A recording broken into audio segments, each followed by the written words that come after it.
Good morning, everyone. Mahatma Gandhi was born on 2nd October 1869 in the city of Porbandar, Gujarat. His full name was Mohandas Karamchand Gandhi. His father's name was Karamchand Gandhi and mother's name was Putli Bai. He was married at the age of 15 and his wife was Kasturba Gandhi.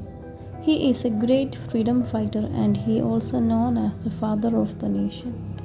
Gandhiji studied law from University of London to become a barrister. Gandhiji fought hard for the civil rights of people in South Africa. The name Mahatma was given to Gandhi by Rabindranath Tagore. Gandhiji was a priest of truth and non-violence, yet he was killed by Nathuram Godse on 30th January 1948. Thank you.